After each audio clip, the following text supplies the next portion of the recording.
भारत में गर्मी की शुरुआत होते ही चारों तरफ आम की खुशबू छा जाती है। अप्रैल से लेकर अगस्त तक देश के फल बाजार विभिन्न रंग, किस्म और आकार के आमों से भर जाते हैं। इसकी मिठास और सुगंध ने दुनिया भर में लोगों का दिल जीता है। भारत दुनिया में आम का सर्वाधिक उत्पादन करने वाला देश है। यहाँ उगाई जाने वाली आम की 1500 प्रजातियों में 1000 प्रजातियों की वाणिज्यिक उपयोगिता है। केंद्रीय उपोषण बागवानी संस्थान लखनऊ आमों पर शोध करने वाला देश का प्रतिष्ठित संस्थान है, जिसका उद्देश्य मूलभूत शोध कर ब्रीडिंग तथा आनुवंशिक इंजीनियरिंग के द्वारा आम का उत्पादन बढ़ाना है। अब तक इस संस्थान में आम की 6000 संकर प्रजातियां विकसित की जा चुकी हैं। पेश है ज्ञान विज्ञान की रिपोर्ट। आम का स्वाद और इसकी सुगंध सदियों से भारतीयों को प्रिय रही है। भारत का राष्ट्रीय फल होने के कारण मैंगीफेरा इंडिका यानी आम देश में सबसे अधिक उगाया जाने वाला फल है। पहाड़ी इलाकों को छोड़कर इसका उत्पादन लगभग पूरे देश में होता है। भारत में आम की सैकड़ों प्रजातियां हैं। इनके अलावा हजारों हाइब्रिड प्रजातियां भी विकसित की गई हैं, जिनकी आकृति, आकार, रंग तथा स्वाद भिन्न है। विशेषकर आम पर शोध करने के लिए केंद्रीय आम अनुसंधान संस्थान की स्थापना 4 सितंबर 1972 को लखनऊ में की गई थी। 1 जून 1984 को इसे संपूर्ण शोध संस्थान में बदल दिया गया तथा इसका नाम बदलकर केंद्रीय उपोषण बागवानी संस्थान यानी CISH कर दिया गया।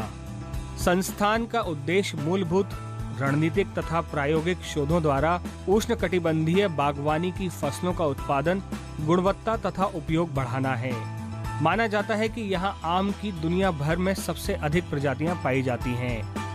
हमारा संस्थान एक ऐसा संस्थान है जहाँ पर संसार की सबसे ज़्यादा आम की किस्में हैं। आम की किस्मों के अलावा यहाँ बहुत सारी प्रजातियाँ विकसित की गई हैं और करीब 6000 हाइब्रिड्स हैं जो कि जिनका मूल्यांकन हो रहा है और ये विभिन्न स्तर पर मूल्यांकित की जा रही है ताकि इनका उपयोग वैरायटी रिलीज करने के लिए किया जा सके। केंद्रीय उपोषण बागवानी संस्थान आधुनिक तकनीक रूट स्टॉक्स का इस्तेमाल कर रोपण सामग्रियों की गुणवत्ता तथा संख्या बढ़ाने और इस प्रकार आम का उत्पादन बढ़ाने में मदद करता है। इसके अलावा यहाँ खेती की सुनिश्चित विधियां विकसित की जाती हैं। इनके लिए संस्थान के पास 2 प्रायोगिक खेत, नर्सरी, पूर्ण विकसित बगीचे तथा संसाधन युक्त प्रयोगशालाएं हैं। उत्पादन बढ़ाने के लिए संस्थान के वैज्ञानिक लगातार नई तकनीकों की खोज में प्रयासरत हैं। इसके अलावा फसलों के प्रबंधन, उत्पादन, संरक्षण तथा उत्पादन के पश्चात विभिन्न प्रकार के प्रबंधन से जुड़े सलाह भी देते हैं। आम के बागों में मुर्गी पालन का प्रचलन किया है, जो एक विशेष प्रकार की तकनीक है। उसके द्वारा आम के अतिरिक्त मुर्गी पालन द्वारा भी अधिक लाभ हो सकता है।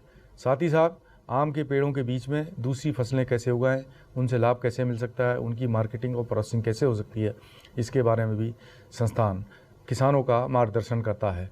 साथ ही साथ जो भी समस्याएं आम उत्पादन के क्षेत्र में आती हैं, उनके बारे में हम लोग किसानों और जो लोग इसमें रुचि रखते हैं, उनका हम लोग इसमें मार्गदर्शन करते हैं। भारत में आम की लगभग 1500 प्रजातियों का उत्पादन होता है, जिनमें करीब 1000 प्रजातियों की वाणिज्यिक उपयोगिता है। इनमें सबसे लोकप्रिय तथा प्रचलित प्रजातियां हैं आरंभिक मौसम में हिमसागर तथा केसर, मध्यवर्ती मौसम में अल्फांजो, बंगनपल्ली तथा लंगड़ा और मौसम के उत्तरार्ध में फजली, नीलम और चौसा। वर्णशंकर प्रजातियों में आम्रपाली मशहूर है, जो दशहरी तथा नीलम का वर्णशंकर है, जबकि अर्का अरुणा, अल्फांजो तथा बागनपल्ली की हाइब्रिड प्रजातियां हैं। आम में विटामिन A, C तथा D बहुतायत में पाया जाता है। आम का गूदा विटामिन A का स्रोत है, जो देखने की क्षमता बेहतर करने में मदद करता है। इनका ग्लाइसेमिक इंडेक्स कम होता है, लिहाजा ये मधुमेह के मरीजों के लिए भी मुफीद हैं। आम के गूदे में उपस्थित विटामिन तथा कैरोटीनॉइड्स शरीर की प्रतिरोधी क्षमता बढ़ाने में मददगार हैं। आम के वृक्षों की छाल में औषधि विज्ञान तथा उपचार की दृष्टि से महत्वपूर्ण मैगीफेरिन नामक रसायन पैदा होता है, जो घाव भरने तथा अन्य क्षयकारी गतिविधियों को कम करने में काम आता है। आम का उपयोग चटनी, जैम, अचार से लेकर आम पन्ना, लस्सी तथा विभिन्न प्रकार के पेय पदार्थों में किया जाता है। इसलिए आम भारतीय फलों में सबसे अधिक पसंद किया